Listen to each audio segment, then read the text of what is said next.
दोस्तों आज का वीडियो बहुत ही इंपॉर्टेंट होने वाला है क्योंकि आज की इस वीडियो में star delta reverse forward starter के बारे में बहुत अच्छी खासी जानकारी हासिल कर लेने वाले हैं। इस वीडियो में हम जान लेंगे कि मटेरियल नेम कौन कौन से होते हैं star delta reverse forward starter के, और पावर डायग्राम क्या होता है, कंट्रोल वायरिंग किस तरह से की जाती है, और साथ ही साथ दोस्तों हम समझ लेंगे कंट्रोल वायरिंग डायग्राम क्या होता है इस star delta reverse forward starter का। यह वीडियो इंटरव्यू के रिलेटेड भी बहुत ही इंपॉर्टेंट रखता है, तो आप इसे शुरू से अंत तक देखें ताकि कोई भी डाउट इससे रिलेटेड आपको ना रह पाए। तो चलिए दोस्तों स्टार्ट करते हैं और समझते हैं इसको बारीक तरीके से। सबसे पहले समझते हैं star delta reverse forward starter के मटेरियल नेम। फर्स्ट आपका एक ब्रेकर यूज होगा, या तो एमसीसीबी या तो एमसीबी का इस्तेमाल किया जाएगा मेन सप्लाई के लिए, और साथ साथ कंट्रोल के लिए 6 एम्पीयर का एमसीबी, और सिंगल फेज प्रिवेंटर्स जो सेफ्टी पर्पस से यूज किया जाता है। स्टार डेल्टा टाइमर का इस्तेमाल किया जाता है। फॉरवर्ड के लिए एक कंट्रैक्टर यूज होता है, उसके साथ ओवरलोड रिले भी इस्तेमाल किया जाता है। साथ साथ रिवर्स के लिए एक कंट्रैक्टर यूज होता है और उसके साथ भी एक ओवरलोड रिले का इस्तेमाल किया जाता है। फिर डेल्टा का कंट्रैक्टर एक इस्तेमाल किया जाता है और स्टार का एक कंट्रैक्टर यूज किया जाता है। इट मीन 4 कंट्रैक्टर यूज किए जाते हैं और उसके साथ 2 ओवरलोड रिले का इस्तेमाल इसमें किया जाता है। पुश बटन की बात करें तो एनसी पुश बटन यूज किया जाता है जो कि स्टॉप के लिए होता है, और 2 एनो पुश बटन यूज किया जाता है जो कि एक होता है आपका फॉरवर्ड को कंट्रोल करने के लिए, दूसरा रिवर्स को कंट्रोल करने के लिए। साथ साथ इंडिकेटर आपको 4 इसमें देखने को मिलेंगे, फॉरवर्ड, रिवर्स और ट्रिप, और साथ साथ एक इंडिकेटर आपको देखने को मिलेगा स्टॉप का। तो दोस्तों ये सारे जो इक्विपमेंट्स हैं जो इंपॉर्टेंट रोल अदा करते हैं star delta reverse forward starter के, ये आपने देख लिया मटेरियल नेम के साथ। साथ साथ दोस्तों इसका कंट्रोल जो होता है एक मोटर को कंट्रोल करता है, तो मोटर को स्टार्ट स्टॉप करने के लिए उसके टर्मिनल पर आपको U1, V1 और W1 और U2, V2 और W2 आपको नेम प्लेट पर दिखने को मिलेगा। तो उसमें आपको U1, V1 और W1 में आपको देखने को मिलेगा सामने सामने एक होगा U1 तो दूसरा W2, V1 तो U2 और W1 तो V2। मतलब कोई भी आमने सामने आपको एक कंटिन्यूटी नहीं देगा, मतलब एक जैसा नहीं होगा। और उसमें आमने सामने आर और बी जोड़ देना है, आर के सामने आर, वाई के सामने वाई, बी के सामने बी। अब जब पावर डायग्राम की बात करें दोस्तों तो आर वाई बी और न्यूट्रल आप मेन पर सप्लाई मिल जाएंगे। ऐसा आर वाई बी को लेंगे और मेन एमसीबी जो हमारा होगा, जो ब्रेकर होगा एमसीसीबी चाहे एमसीबी, उसमें आपको दे देना है और वहां से आपको वन वन करके आउट करना है। जैसे कि हम यहाँ पर आउट करेंगे, आर को उठाया और हमारे पास जो फॉरवर्ड कंट्रैक्टर है उसमें आर दे दिया, और सेम टू सेम हम आर दे देंगे रिवर्स के, और सेम अपना डेल्टा में दे देंगे। अब यहाँ पर जो हमारा वाई फेज निकलेगा वो तो रिवर्स में सेम जाएगा, लेकिन डेल्टा में जो हमारा फॉरवर्ड का होगा सेम जाएगा, लेकिन रिवर्स में चेंज हो जाएगा। फिर ब्लू जो जाएगा वो R Y B last point पर जुड़ जाएगा, लेकिन यहाँ पर जो रिवर्स में होगा उसके बीच में जुड़ जाएगा, और जो डेल्टा का होगा same to same R Y B जुड़ जाएगा। तो ऊपर में आपने एक चेंजेस देखा कि केवल रिवर्स में आपको वाई बी वाई हो गया है, बल्कि यहाँ पर आपको आर वाई बी दिख रहा होगा। अब यहाँ पर जो आउटपुट टर्मिनल निकालेगा यहाँ से कंट्रोल रिले से आउट होगा आर, और दोनों रिले से शॉर्ट होते हुए जा करके W2, U2 और ब्लू जो होगा B2 पर जुड़ जाएगा। उधर से आपका जो अपना डेल्टा और स्टार का कंट्रैक्टर है उससे एक एक पॉइंट को शॉर्ट करके ला करके इसमें जोड़ देंगे। जिस तरह से आप देख रहे हैं कि एक पॉइंट ऐसे शॉर्ट करके आपको U1, V1 और W1 में जोड़ देना है। लास्ट में जो स्टार का जो पॉइंट है उसको शॉर्ट कर देना है। तो यहाँ पर आपको इस तरह से कनेक्शन करना होगा, तब जाके आपका ये जो पावर सर्किट डायग्राम है, पावर कंट्रोल है, वो कंप्लीट हो जाएगा मोटर का। इस तरह से आप मोटर के टर्मिनल पर अपना कनेक्शन कर देंगे और आपका पूरी तरीके से वायरिंग कंप्लीट हो जाएगी। तो यहाँ तक तो कोई डाउट नहीं हुआ होगा, बस आपने देखा होगा कि रिवर्स और फॉरवर्ड में केवल एक तार के इंटरचेंज होते हैं, खाली वहीं पे। भाई कहीं भी आपको चेंज करने की ज़रूरत नहीं पड़ती है, वो अपने आप ही स्वतः चेंज हो जाते हैं जब उसके कंट्रोल से आप ऑन ऑफ कराते हैं तब। तो यहाँ तक आपको कोई डाउट हो ज़रूर हमें समझाने की कोशिश करें, बताने की कोशिश करें, ताकि हम आपको और क्लियर कर पाएँ। अब दोस्तों हम आगे बढ़ेंगे और इसके अंदर जो कंट्रोल की डायग्राम, कंट्रोल वायरिंग जो होता है उसको समझेंगे। कंट्रोल वायरिंग करने के लिए आपको न्यूट्रल उठाने हैं, और जितने भी अपने इक्विपमेंट हैं, जो भी इलेक्ट्रिकल डिवाइसेस हैं, उन सभी के पास जो ये टू टर्मिनल होगा, वहाँ पर आपको न्यूट्रल पहुँचा देना। जैसे कि आपने टाइमर के A2 पॉइंट पर न्यूट्रल पहुँचा दिया, इसी प्रकार से जितने आपके कंडक्टर हैं उसके A2 टर्मिनल पर आपने न्यूट्रल को पहुँचा दिया। जैसे यहाँ पर हम पहुँचा दे रहे हैं, मतलब कनेक्ट कर दे रहे हैं। और जितने अपने इंडिकेटर हैं उन सभी को भी हम न्यूट्रल एक एक पॉइंट पर देते जाएंगे। स्टॉप, ट्रिप, रिवर्स और फॉरवर्ड, सब पे हमने क्या कर दिया, न्यूट्रल को कनेक्ट कर दिया। तो हमारा न्यूट्रल का कनेक्शन जो होता है इस तरह से कंप्लीट हो जाता है। अब बात करते हैं जो फेज़ की कनेक्शन होती है उसके ऊपर। न्यूट्रल में आपको कोई डाउट नहीं हुआ होगा, न्यूट्रल आसान तरीके से आपने कनेक्ट कर दिया।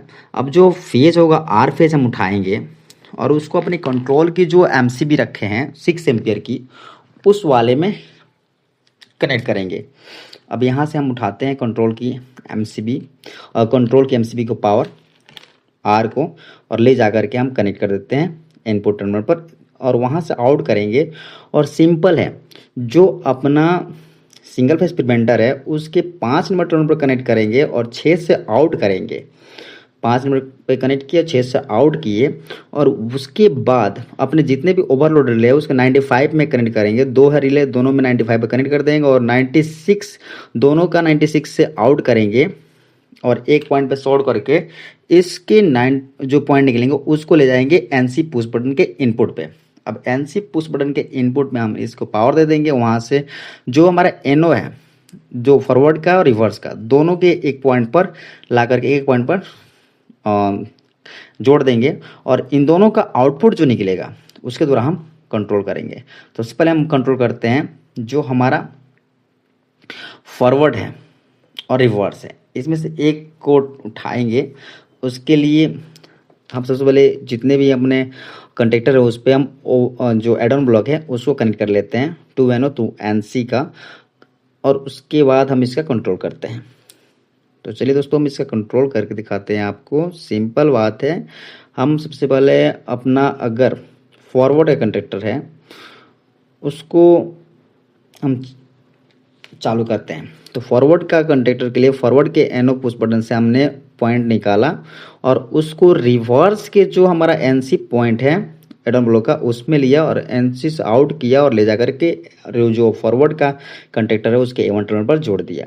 और रिवर्स को ऑन करने के लिए रिवर्स का आउटपुट एनओ पुश बटन से आउटपुट लिया, और इसको जो हमारा फॉरवर्ड का कंडक्टर का एनसी पॉइंट है वहाँ से उठाया और आउट करके रिवर्स के A1 टर्मिनल पर जोड़ दिया। इसे दोस्तों इंटरलॉकिंग बोलते हैं। इस तरह से इंटरलॉक करते हैं कि जी एक बार फॉरवर्ड चले तो रिवर्स ना चले, रिवर्स चले तो फॉरवर्ड ना चले। अब बात करते हैं इसकी होल्डिंग की। तो जब दोस्तों होल्डिंग नहीं होगा तब तक काम नहीं होगा।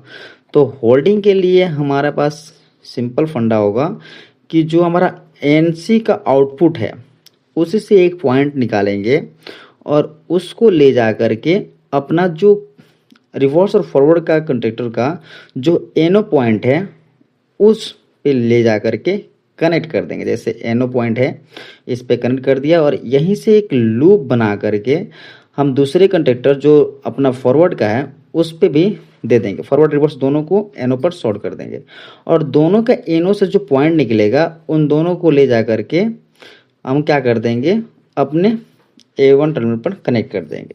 इस तरह से जब भी हम एक पॉइंट को चालू करेंगे तो एक होल्ड हो जाएगा, दूसरा नहीं होगा, क्योंकि इंटरलॉकिंग हमारा कंप्लीट है। अब यहाँ तक आपका डाउट क्लियर हो गया होगा।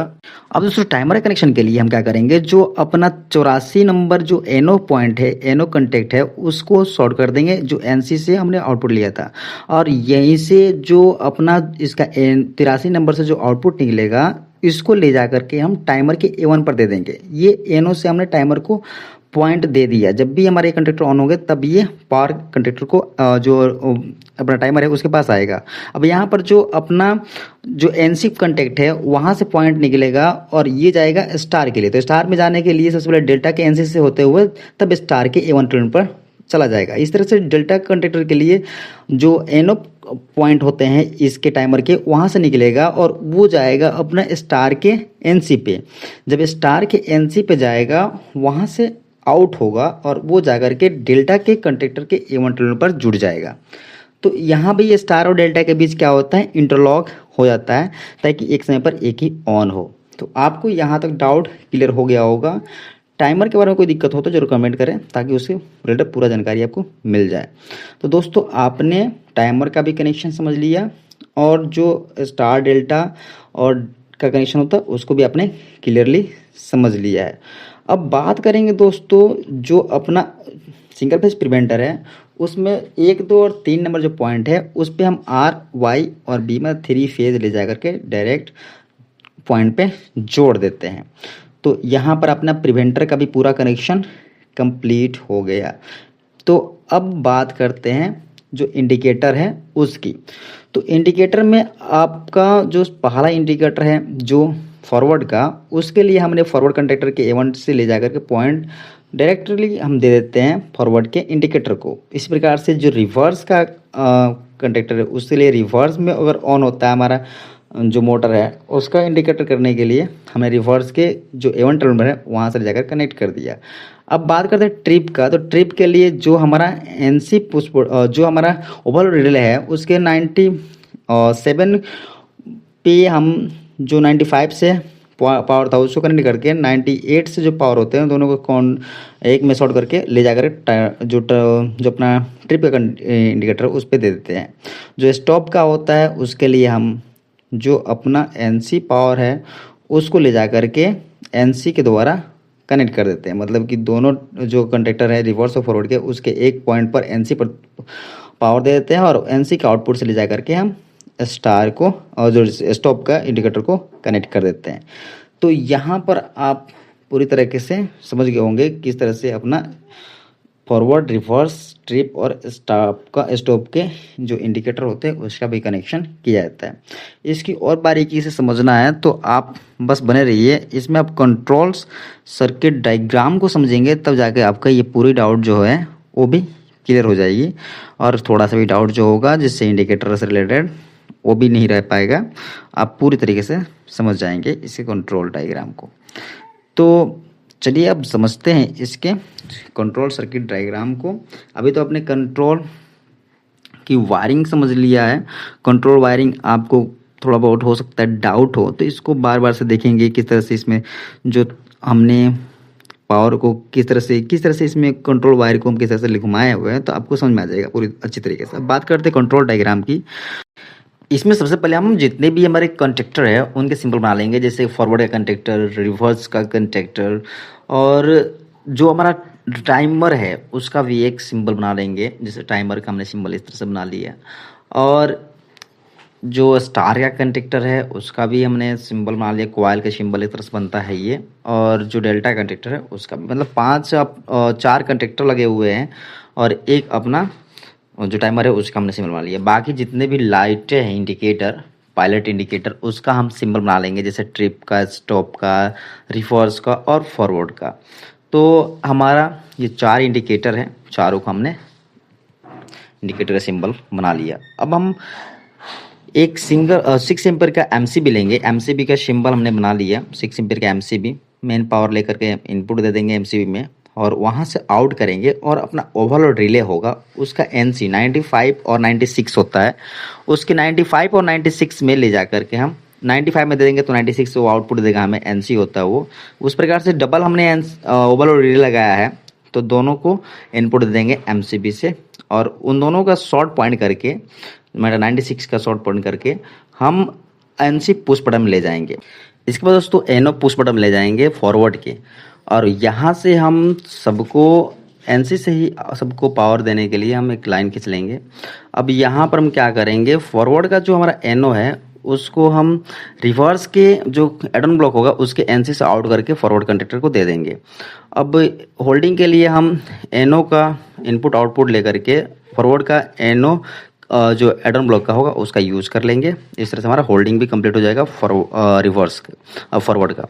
अब रिवर्स कंडक्टर के लिए हम एनओ पुश बटन लेंगे रिवर्स के लिए और वहाँ से आउट करेंगे और जो हमारा एनसी होगा जो फॉरवर्ड रिवर्स का उसको देंगे हम, फॉरवर्ड का उसको हम देंगे और वहाँ से आउट करेंगे रिवर्स के कंडक्टर को दे देंगे, एवन पर दे देंगे। अब जब बात करते हैं होल्डिंग की तो फॉर जो रिवर्स के लिए होल्डिंग होगा वो रिवर्स के कंडक्टर का एडन ब्लॉक का एनओ यूज कर लेंगे और इनपुट आउटपुट जो होगा एनओ पुश बटन का उसका यूज कर लेंगे होल्डिंग के लिए। अब जो हमारा फॉरवर्ड और रिवर्स का जो हमारा जो अब बात करें टाइमर की, तो टाइमर में क्या होगा दोस्तों, जो हम दोनों का फॉरवर्ड और रिवर्स का एनो जो एडन ब्लॉक का होगा वो यूज करेंगे। जैसे कि फॉरवर्ड का एनो यूज किया, रिवर्स का एनो यूज किया और वो ले जा करके हमने टाइमर को डायरेक्ट दे दिया। जब भी कोई भी कंट्रैक्टर ऑन होगा तो वहाँ से हमारा टाइमर ऑन हो जाएगा। अब टाइमर के ऑन हो जाने के बाद हमारा फॉरवर्ड जो हमारा स्टार और डेल्टा का पॉइंट है और कंट्रैक्टर वो होल्ड होगा। कैसे? तो हम जो हमारा टाइमर होगा उसका एनसी यूज कर लेंगे और वहाँ से हम पावर को आउट करेंगे और जो डेल्टा का एनसी होगा, डेल्टा का जो हम एनसी होगा उसका यूज कर लेंगे और उसके बाद हम ले जा करके हम स्टार के कंडक्टर का A1 टर्मिनल पर दे देंगे पावर। तो इस तरह से हमारा स्टार भी ऑन होगा जब हमारा स्टार का कनेक्शन कंप्लीट होगा। अब डेल्टा का कनेक्शन करने के लिए हम टाइमर का एनओ यूज करेंगे और वहाँ से जो हमारा स्टार का जो एनसी होगा वो एडन ब्लॉक का वहाँ से आउट करके डेल्टा के हम A1 टर्मिनल पर दे देंगे। मतलब यहाँ पर स्टार और डेल्टा के बीच इंटरलॉकिंग करना पड़ेगा। अब जो न्यूट्रल होगा हम सारे जो भी हमारे कंडक्टर है उसके A2 टर्मिनल पर दे देंगे और जितने भी हमारा इंडिकेटर है उन सबके एक टर्मिनल पर कनेक्ट कर देंगे। अब हम बात करते हैं इनकी कनेक्शन की, जो टाइम और जो हमारा इंडिकेटर है उससे कनेक्शन की। तो फॉरवर्ड के लिए फॉरवर्ड के इंडिकेटर के लिए हम फॉरवर्ड के A1 टर्मिनल पर से कंडक्टर होगा उसके A1 टर्मिनल से मतलब कि ले जा करके हम फॉरवर्ड के इंडिकेटर को दे देंगे। रिवर्स के A1 टर्मिनल से रिवर्स के जो हमारा इंडिकेटर होगा उसको पावर दे देंगे। इस तरह से हमारा दोनों रिवर्स और फॉरवर्ड का इंडिकेटर का कंप्लीट कनेक्शन हो जाता है। अब स्टॉप के इंडिकेटर के लिए हम जो हमारा फॉरवर्ड और रिवर्स का एनसी यूज कर लेंगे और उसको सीरीज में लेकर के हम जो अपना स्टॉप का इंडिकेटर है उसको दे देंगे। तो इस तरह से आप फॉरवर्ड का रिवर्स का एनसी, फॉरवर्ड का एनसी सीरीज में लेकर के आप स्टॉप को दे देंगे। अब बात करते हैं ट्रिप का। ट्रिप के लिए ओवरलोड डिले के 97 98 का दोनों पॉइंट, दो ओवरलोड दोनों को शॉर्ट करके हम दे देंगे और ले जाकर ट्रिप के इंडिकेटर को दे देंगे। मतलब कि अपना पूरा कंप्लीट वायरिंग कंप्लीट होता है यहाँ पर। और इस तरह से आप इंडिकेटर का भी जो कनेक्शन होगा वो फाइनल कर लेंगे। बाकी सारा पॉइंट आपको समझ में आ रहा होगा। अब कोई भी डाउट बन रहा है तो आप ज़रूर कमेंट करें ताकि आपका कोई भी डाउट हम रहने ना दे। यहाँ पर हमने अभी जो सिंगल फेज प्रिवेंटर का जो कनेक्शन पॉइंट है उसको हमने नहीं लिया है। अगर लेना होगा तो हम ले लेंगे, यहाँ पर छूट गया है तो कोई दिक्कत की बात नहीं है। उम्मीद करता हूँ कि ये वीडियो आपको पसंद आया होगा। मिलते हैं नेक्स्ट वीडियो में, तब तक के लिए take care. Thanks for watching this video. कैसा लगा वीडियो ज़रूर कमेंट करें ताकि कोई भी जो काम हो उसको और सफलतापूर्वक किया जाए। मिलते हैं नेक्स्ट वीडियो में।